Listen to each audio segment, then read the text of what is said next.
Pois é, Valor, para mim também. Acho que o Cruzeiro tem essa consciência, ou deveria ter também. Teve o primeiro tempo todo a seu favor, não conseguiu ser eficiente. E o futebol mostrou mais uma vez que quando você não é eficiente, você dificilmente consegue conquistar os 3 pontos, né? A equipe do Palestino na segunda etapa soube jogar o jogo.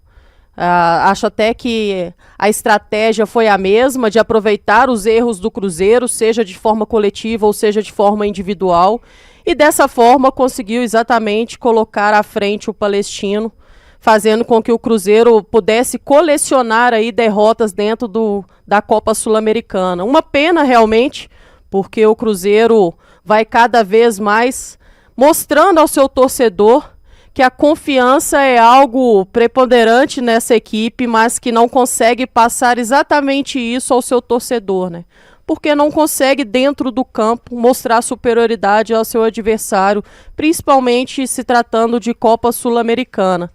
Eu confesso para você que é difícil a gente encontrar argumentos dentro dessa equipe, porque o Cruzeiro muda a equipe, traz uma equipe mesclada de jogadores até então descansados, e o que a gente vê é que o Cruzeiro não consegue ser protagonista do seu próprio jogo, né? Porque eu falo no protagonismo a partir do momento que você tem o controle da partida a seu favor, você precisa ser letal.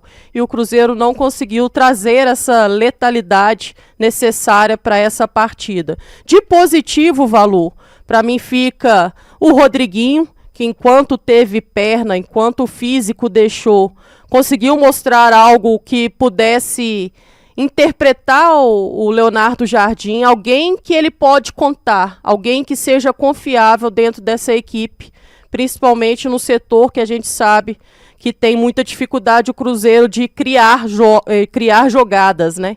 E um outro jogador também, bastante jovem, a sua estreia no profissional, Murilo Hickman, para mim, enquanto também teve perna, deixou boas impressões, e a ideia é que ele possa continuar tendo, sim, oportunidades e tenha também uma sequência, porque o Cruzeiro agora vira as suas atenções para a equipe do Vasco. Cruzeiro que no final de semana encara o Vasco com certeza estava assistindo o Cruzeiro, é um confronto direto, e o Cruzeiro precisa mostrar agora dentro do Campeonato Brasileiro que é forte o suficiente para sustentar ali as primeiras posições dentro da tabela. Valu?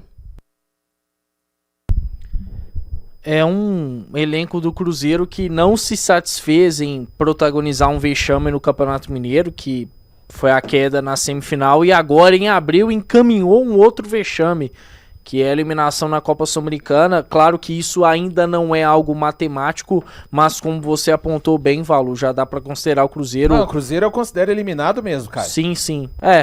Eu também considero. Eu só digo que matematicamente isso não aconteceu, mas é o segundo grande vexame do Cruzeiro no ano, em abril, no primeiro semestre. Realmente tem que fazer um esforço muito grande para isso, né? E aí a gente vê uma história tão bonita, construída por décadas e décadas, de um Cruzeiro que, por exemplo, nunca tinha sido eliminado em fase de grupos de competições continentais, de Libertadores, de Copa Sul-Americana. E aí em 2025, nesse contexto, com um elenco um pouco mais badalado, o Cruzeiro cair dessa forma na Copa Sul-Americana, que nem é a principal competição continental, com confrontos contra equipes como União, Muxuque e Palestino, realmente é uma mancha pesada, né? Mas infelizmente eu não sei se quem tá dentro do clube tem a consciência do que tá fazendo com o Cruzeiro, do que tá fazendo com esse clube que sempre no continente foi temido, mas que aí chega numa primeira parte de Copa Sul-Americana e consegue o feito de perder os 3 primeiros jogos, perder para a União, perder para Muxuque e perder para Palestino. A gente às vezes acha que o Cruzeiro não vai ser capaz de perder um jogo por conta da fragilidade do adversário, por conta, por exemplo, de um estádio não estar com um ambiente de jogo de Copa, só que o Cruzeiro prova que ele é incompetente o suficiente para fazer isso, né? E hoje em Coquimbo não foi diferente. Falamos aqui sobre a primeira etapa, onde realmente o Cruzeiro foi superior, produziu, mas falhou no acabamento, falhou na definição e o Palestino abriu o placar. O segundo tempo foi um horror. Por mais que o Cruzeiro tenha conseguido fazer um gol na reta final com o Wanderson cruzando para o Eduardo e o Gabigol participando bem da construção, foi um Cruzeiro que em nenhum momento mereceu algo melhor na segunda etapa, né? O Palestino, desde os primeiros minutos, conseguiu ser mais agressivo, conseguiu ser mais perigoso. O centroavante Marabel perdeu alguns gols inacreditáveis. E aí, pouco depois do empate, quando se imaginava que o Cruzeiro ficaria um pouco mais motivado dentro de campo, teria um aspecto anímico talvez mais sólido, o Cruzeiro conseguiu uma sequência de falhas tremendas do Cássio, sofreu o segundo gol e ser derrotado de uma maneira melancólica pro Palestino. Pouca coisa se salva nessa atuação do Cruzeiro. Eu concordo com a Amanda, acho que dá pra destacar o Rodriguinho, dá pra destacar sim os garotos, né? O Murilo fez um bom jogo, acho que o Kenji entrou com personalidade.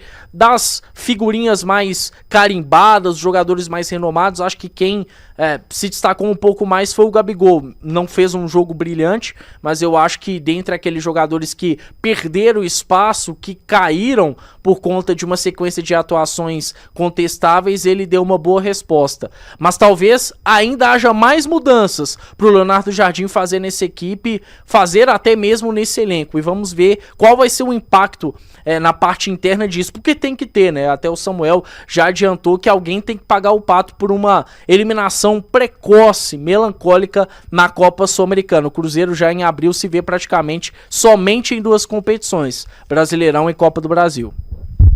A gente segue por aqui e são mais de 17 mil pessoas. Eu confesso sempre, os amigos analisando a partida da forma que deve ser, mas eu não consigo salvar nada dessa noite, porque é mais uma noite onde o torcedor do Cruzeiro foi devidamente humilhado. Essa aqui é a verdade.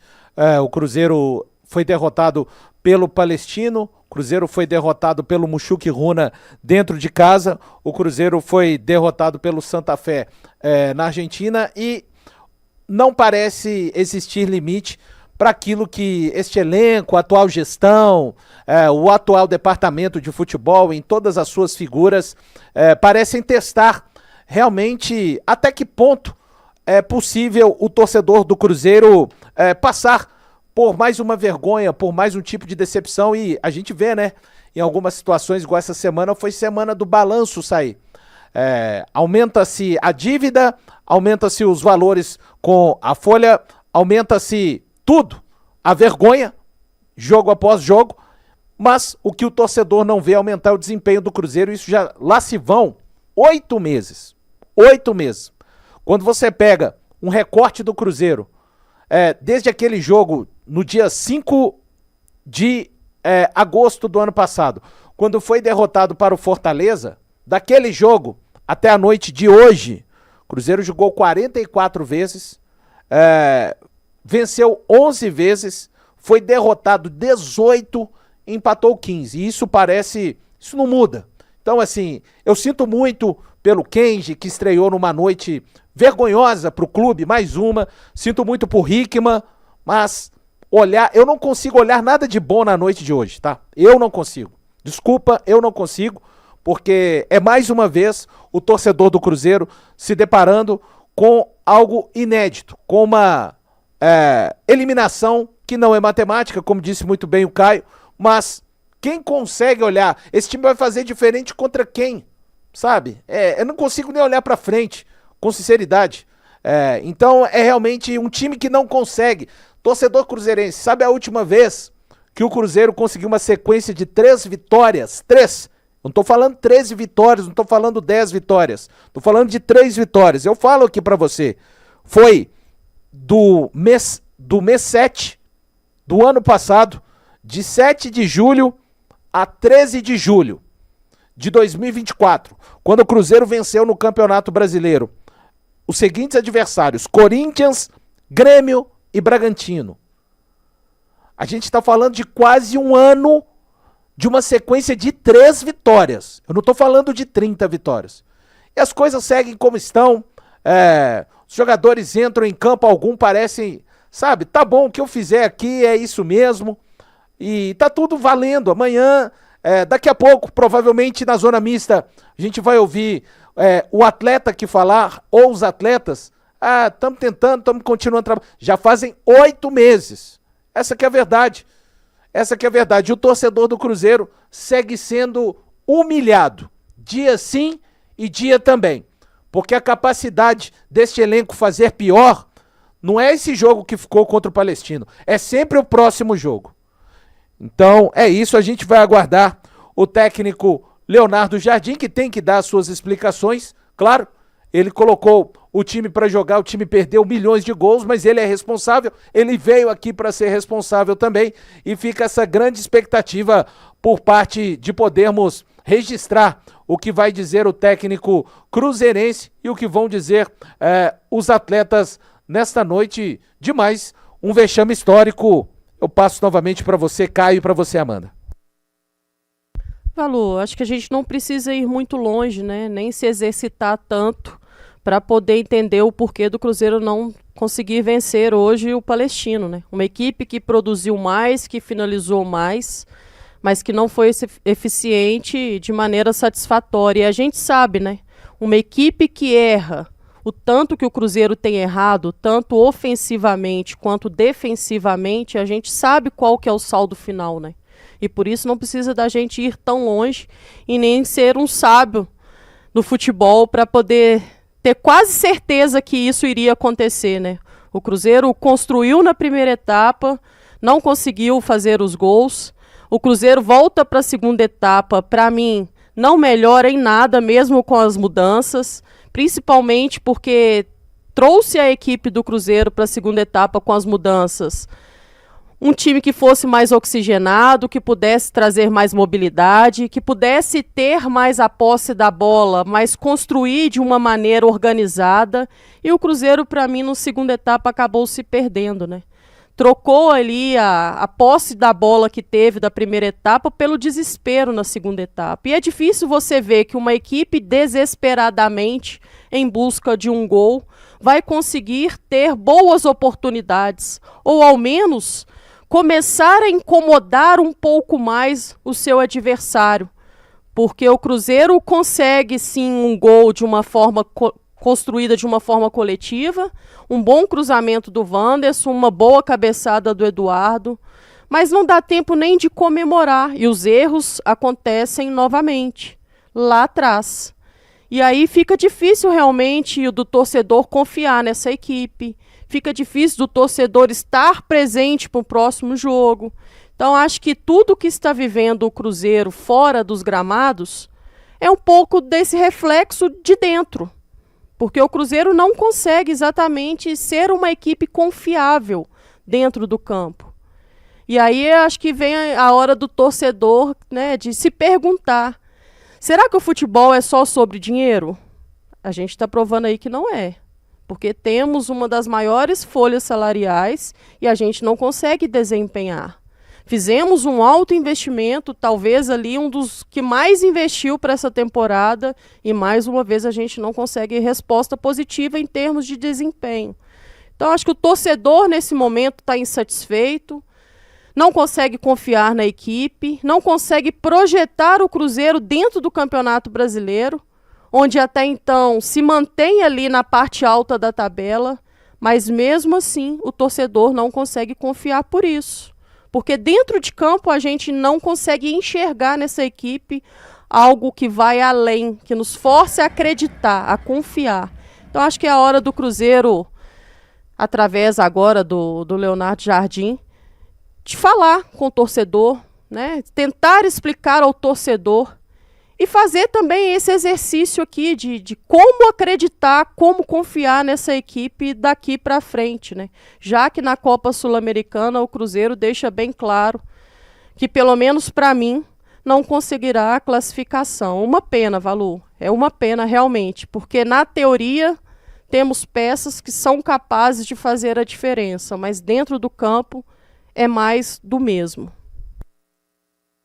sistematicamente em campo, como até a Amanda enfatizou, o Cruzeiro faz questão de mostrar para o seu torcedor que ele não merece confiança, né? Esse grupo de jogadores escancara isso, parece que implora para o torcedor não confiar, né? Mas o torcedor cruzeirense, de alguma forma, sempre tem fé e acaba se desgastando ao ver em campo uma equipe tão incompetente que se distancia tanto do que foi construído nessa história do Cruzeiro, né? Até falei sobre essa questão do elenco ser uma máquina de vexames, tem até um outro ponto, né? O Cruzeiro não perdia há cerca de 26 anos para um time chileno. Eu tenho 27 anos, nunca tinha visto o Cruzeiro perder para um time chileno, e o Cruzeiro conseguiu essa proeza hoje. Tinha perdido pela última vez na Mercosul de 98 pro Colo-Colo e agora conseguiu perder pro Palestino. Agora na Copa Sul-Americana só tem duas equipes que estão zeradas em termos de pontuação: o Racing do Uruguai e o Cruzeiro. Até Iquique e Atlético Grau, que o Valu tinha pontuado ao longo da transmissão, conseguiram pontuar. E o Cruzeiro, depois de 3 rodadas, de 9 pontos disputados contra União de Santa Fé, Mushu, Quiruna e Palestino, conseguiu a proeza de não somar 1 ponto sequer. É isso, o segundo elenco mais caro da Copa Sul-Americana está muito pertinho de ser o primeiro elenco a ficar de fora de maneira matemática. Para mim, eu já estou considerando o Cruzeiro, não me mostra absolutamente nada que me faça... tem 3 jogos, tem 9 pontos em disputa, beleza. Quantos pontos o Cruzeiro somou em 9 pontos disputados?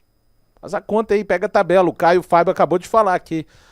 De 32 equipes, de 32 na fase de grupos, tá o Cruzeiro e o Racing do Uruguai, que é também assim, se jogar contra o Cruzeiro vai dar número negativo a partida, vai ficar menos 4-3 para alguém, porque são duas equipes realmente que, e é triste, sabe, porque a história do Cruzeiro não é essa, essa turma tá reescrevendo a história, mas de um jeito errado. A história do Cruzeiro não é essa, pessoal. É sério, não precisa de ir muito longe não, só que essa turma tá fazendo questão de pegar essa história do Cruzeiro, e é uma turma que falou demais, é uma turma que tripudiou demais, não só de jogadores, mas também passando pela direção de futebol. Esse ano, o Cruzeiro, quando você pensa que o Cruzeiro pode fazer esse ano pior do que no Mineiro ele já fez, no Mineiro ele não teve o direito de perder uma final, porque ele não conseguiu chegar lá, e na Copa Sul-Americana, para chegar e perder um título na final também, tem que chegar lá. O Cruzeiro não vai chegar à segunda fase da Copa Sul-Americana. Está virtualmente eliminado, né? E com uma folha altíssima de 20 milhões de reais para cima. Vai fazer o quê? Vai demitir mais um técnico e a mesma turma, toda a turma, jogadores, departamento de futebol vai seguir? Beleza. Eu não estou defendendo o trabalho do Jardim, não. Os números estão aqui, ó. Não são bons números, são péssimos. 11 jogos, 2 vitórias, 3 empates, 5 derrotas. Mas e aí? Você acha que tudo que acontece com o Cruzeiro nos últimos 8 meses foi responsabilidade apenas dos técnicos que passaram? Seabra, Diniz, e agora o Leonardo Jardim. E aí? Sabe? Então, assim, e é um processo que, eu digo mais, enquanto não for enxuto vários setores do clube, mais ainda, não vai mudar. Não vai mudar. Pode trocar o Jardim amanhã. Traga faça uma enquete em meio aos 12 milhões de torcedores do Cruzeiro. Torcedor, nós vamos te dar a voz. Qual técnico você gostaria que o clube contratasse? Fulano de tal. Pode trazer. Essa engenharia hoje do Cruzeiro, administrativa, financeira e de futebol, está fracassada há 8 meses. Não sou eu que estou dizendo. O campo diz isso há 8 meses. Já passei os números aqui do Cruzeiro. Então eu entendo que a mudança para que as coisas no campo comecem a serem diferentes é de dentro para fora. Não é o campo que vai mudar as coisas que necessitam serem mudadas no Cruzeiro neste momento e que, repito, estão acontecendo há 8 meses. A parte muito fácil é tirar o Leonardo Jardim hoje. Não faz um bom trabalho, já disse os números aqui, mas está provado no Cruzeiro que o problema é muito além disso, Amanda. Valu, eu acho que para mim serve um pouco mais até como um ponto de alerta, e aí deveria também servir ao Cruzeiro, e tomara que sirva, porque a Copa Sul-Americana, a não classificação, impacta financeiramente, sim. Impacta também pela história construída do Cruzeiro em competições sul-americanas, sim. Mas não tem rebaixamento. Não dá para a gente não pensar no Campeonato Brasileiro nesse momento, pelo desempenho que vem tendo o Cruzeiro. É impossível a gente não ter medo do Campeonato Brasileiro, porque diferente da Sul-Americana, as consequências lá são maiores. E aí o Cruzeiro acaba distanciando até essa confiança de nós torcedores pelo que vem fazendo dentro do campo. Uma outra coisa que você falou, e aí serve como dados também para entender um pouco dessa instabilidade do Cruzeiro, o Cruzeiro fecha agora esses primeiros jogos da Sul-Americana com 2 gols feitos e 5 tomados, Valu. Acho que mostra Isso muito. É ridículo, Amanda. E olha os times que o Cruzeiro enfrentou. Pois é, então mostra muito que a exigência no Campeonato Brasileiro é muito maior do que os times da Copa Sul-Americana, e mostra que o Cruzeiro ainda não consegue ser uma equipe eficiente nem no setor ofensivo e nem no setor defensivo. Continua tomando muito mais gols do que fazendo mais gols. Então acho que é uma preocupação que o torcedor tem, é real. O Cruzeiro precisa mostrar estabilidade dentro do Campeonato Brasileiro, passando exatamente por isso, por esse equilíbrio de gols feitos e gols tomados. Senão a gente vai acontecer com a gente no Campeonato Brasileiro o que vem acontecendo na Copa Sul-Americana. O torcedor se distanciando da confiança, o time distanciando da sua autoconfiança dentro do campo. Como disse Alberto, né? O próximo jogo, que é esse confronto contra o Vasco, que é um confronto direto, é hora do Cruzeiro mostrar ali que ainda é possível confiar nessa equipe. Difícil muito, mas cabe a eles dentro do campo mostrar capacidade e trazer o torcedor para perto, porque o que tem feito o Cruzeiro dentro do campo é fazer com que o torcedor esteja cada vez mais distante dessa equipe, Valu. Falando em trazer o torcedor para perto, vale lembrar que no próximo jogo contra o Vasco, o Cruzeiro se dispôs a ter um cenário de praticamente campo neutro, né? Fico muito curioso para ver como que vai estar o Parque do Sabiá por decisão da diretoria do Cruzeiro. As informações estão aí nesse sentido, né? O momento em que o torcedor cruzeirense tinha que estar bem perto desse time, não sei se é de real interesse da diretoria que isso aconteça. O Valu apontou bem sobre o Leonardo Jardim, que de fato tem que ser questionado. Teve aí uma intertemporada para trabalhar, pouco mais de um mês, e a gente ainda vê um Cruzeiro desequilibrado, a gente ainda vê um Cruzeiro com dificuldade para vencer jogos. Mas bem antes disso, o Cruzeiro já tem convivido com problemas, né? Então tá muito claro que outros setores precisam ser cobrados, até mesmo mexidos antes do Leonardo Jardim. E aí, como a gente já tem feito aqui há algum tempo, não tem como, mais uma vez, não falar do departamento de futebol, que trabalha a moda antiga, né? Se expressa por meio de bravatas e trabalha mal no mercado, né? Trabalha aí com excesso de pragmatismo. E ainda é o setor do Cruzeiro que não foi mudado, dentre as várias mudanças que já ocorreram. Então, até quando essa mesma estrutura? Será que de fato está funcionando? Vale aí esse pensamento. E o Brasileirão, o que tem pela sequência, né? A Amanda falou bem sobre o Campeonato Brasileiro, que tem um nível de exigência muito maior do que a Copa Sul-Americana. Preocupa sim, porque a gente não consegue sentir confiança no Cruzeiro. E preocupa também a Copa do Brasil, né? Que é uma competição a tiro curto. E na semana que vem o Cruzeiro tem aí um duelo dentro de casa contra o Vila Nova, que é um time de Série B. E aí pensando no tanto que esse elenco tem se mostrado viciado em termos de vexames, não dá pra duvidar que o Cruzeiro caia pra um time de Série B, o que seria sim um vexame, né? Então É uma temporada que cada vez mais parece comprometida e fica impossível hoje ter uma perspectiva positiva diante de tudo que tem acontecido.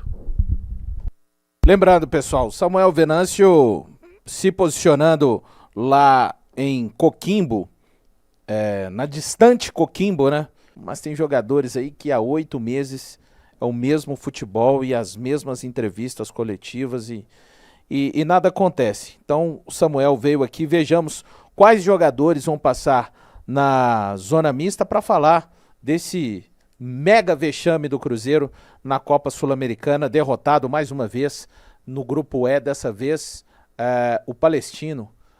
O Palestino que foi tirado para nada, assim, como o Muxuquiruna ganhou do Cruzeiro, evidentemente, também, mas o Cruzeiro não é parâmetro no grupo dele, tá, pessoal?